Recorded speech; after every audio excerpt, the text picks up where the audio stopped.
참 예수님, 정재규 베드로 신부입니다. 오늘은 첫 영성체 교리 복음 이야기 두 번째 예수님은 누구신가에 대해서 교리를 시작하도록 하겠습니다. 바로 이어서 기적을 행하시는 예수님이십니다. 여기에 사진에 보면 예수님께서 누군가의 손을 잡아주시는 사진들이 보일 것입니다. 첫 번째로 예수님께서 행하셨던 기적은 바로 병자들을 고쳐주셨다는 것입니다.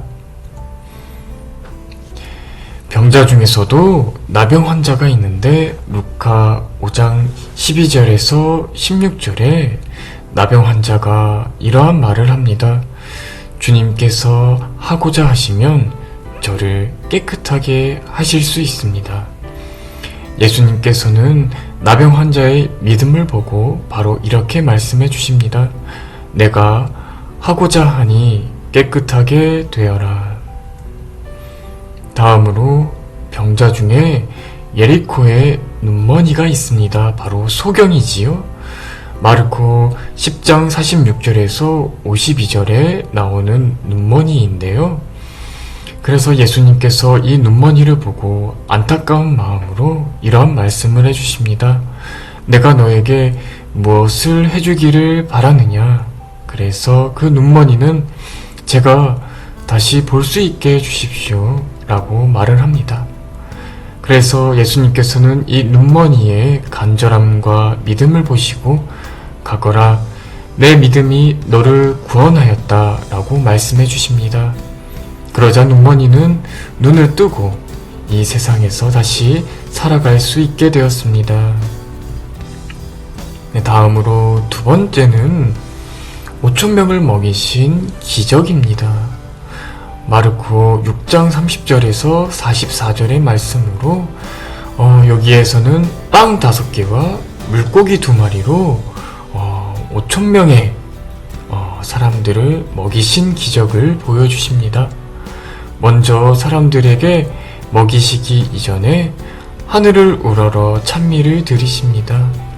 왜냐하면은 하느님 아버지께 먼저 기도해야만 그 빵 5개와 물고기 2마리로 사람을 먹일 수 있기 때문입니다.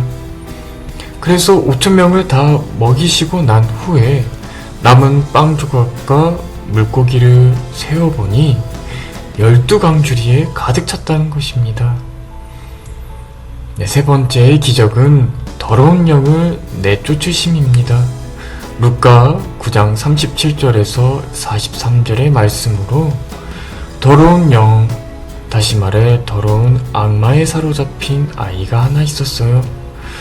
예수님께서는 그 아이에게 안타까운 마음이 드셨고 또 그 더러운 영을 꾸짖으시고 그러자 그 아이에게서 더러운 영이 바로 나가게 됩니다. 그래서 다시 회복한 그 아이는 다시 아버지에게로 돌아가게 되었습니다. 네 번째로는 죽은 이를 살리시는 기적입니다. 여기 사진에 보시면 예수님께서 두 손을 벌려서 누군가에게 향해 있죠. 이 죽은 사람을 다시 살리시기 위해서 예수님의 그 축복을 보여주는 장면입니다. 먼저 죽은 이를 살리신 인물 중에 하나는 바로 라자로입니다. 요한 11장 38절에서 44절에 나오는 라자로인데요. 예수님께서는 무덤에 있는 라자로에게 라자로야 이리 나와라 라고 말씀하시니 라자로가 무덤에서 일어나서 걸어 나오게 되었습니다. 그리고 예수님께서는 마지막으로 사람들에게 이르십니다. 그를 풀어주어 걸어가게 하여라. 두 번째, 회당장의 딸입니다. 마테오 9장 18절에서 19절, 23절에서 25절의 말씀에 회당장의 딸이 나오는데요. 예수님께서 그 누워있는 소녀, 딸을 보고 이렇게 말씀하십니다. 저 소녀는 죽은 것이 아니라 자고 있다. 그래서 예수님께서는 소녀의 손을 얼른 잡으셔서 그 소녀를 일으키십니다. 그 소녀는 죽었던 것이 아니라 정말로 예수님 덕분에 살고 있는 사람이었습니다. 다음으로는 가르쳐 주시는 예수님에 대해서 살펴보겠습니다.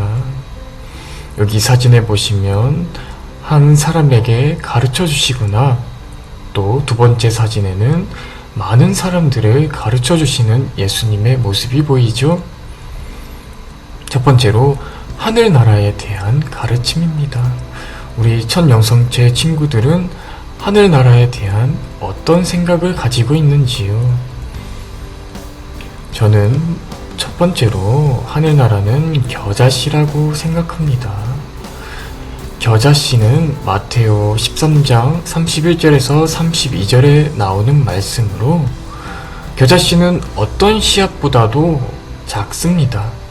그런데 자라면 그 어떤 것보다도 커지는 것이 바로 겨자입니다.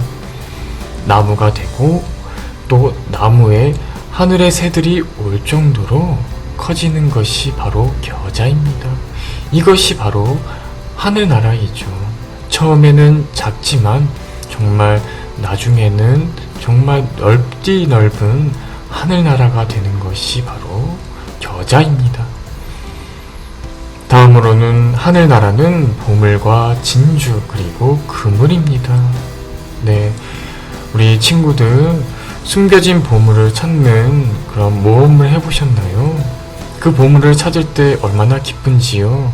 그래서 하늘나라는 밭대에 숨겨진 보물과 같습니다. 찾으면 너무나 기쁘기 때문이죠. 또 하늘나라는 좋은 진주를 찾는 상인과 같아요. 그리고 하늘나라는 온갖 종류의 물고기를 잡을 수 있는 그물과 같습니다. 그래서 이렇게 소중한 것을 찾아내는 것이야말로 보물, 진주, 그리고 그물이에요. 다음으로 두 번째로 주님의 기도를 가르쳐 주십니다. 네, 먼저 주님의 기도 하면 떠오르는 것이 무엇인가요? 바로 하늘에 계신 우리 아버지이죠. 네, 하늘에 계신 우리 아버지 하느님께 우리는 기도합니다. 우리가 종종 늘 미사 때 하는 주님의 기도가 있고요. 또 루카 11장 1절에서 4절에 또 따로 예수님께서 제자들에게 주신 주님의 기도가 있어요. 공통적으로 기도하는 것을 가르쳐 주십시오 하고 제자들이 말을 합니다. 그래서 예수님의 첫 말씀은 바로 이것입니다. 이렇게 하여라, 하늘에 계신 우리 아버지. 네, 다음으로 사랑에 대한 가르침입니다. 여기 사진에 보면 종이로 만들어진 사랑이 있고 또 나무 블럭으로 만들어진 사랑이 있습니다. 사진이 너무 예쁘지 않아요? 우리 천년성체 친구들. 네, 사랑하면 떠오르는 것이 바로 이웃사랑입니다. 사진에 보이는 것처럼 여기 4명의 친구들이 있는데 너무 행복해 보이죠? 마테오 22장 39절의 말씀에는 내 이웃을 너 자신처럼 사랑해야 한다고 이렇게 말이 나와 있어요. 그러니까 친구 스스로 자기 자신을 사랑하는 것처럼 그만큼 우리 이웃을 사랑해야 한다는 것을 잊지 말아야 합니다. 또 착한 사마리아인의 비유가 있어요. 네, 길가에 쓰러져 있는 그 사람을 도와준 인물인데요. 그냥 지나칠 수도 있었는데 그래도 착한 마음과 가엾은 마음으로 사마리아인은 그 사람을 도와주게 됩니다. 다음으로는 친구 사랑입니다.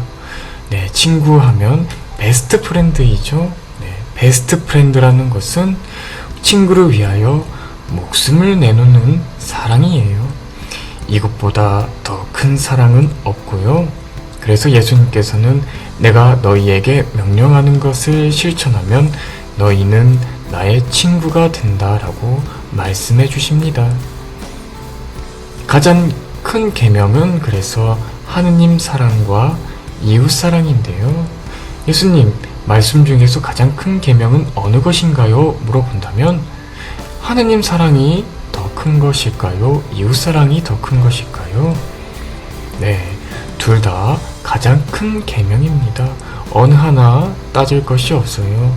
목숨과 마음 그리고 정신을 다하여 하느님을 사랑해야 되고 또 내 자신처럼 몸과 마음을 다하여 이웃을 사랑해야 합니다. 이 두 가지 계명은 다 중요한 계명이니 꼭 기억해 주십시오. 네, 마지막으로 지금까지 배웠던 교리를 마인드맵으로 한번 그려보는 시간을 가져보았으면 좋겠습니다. 여기에 사진은 예시이고요.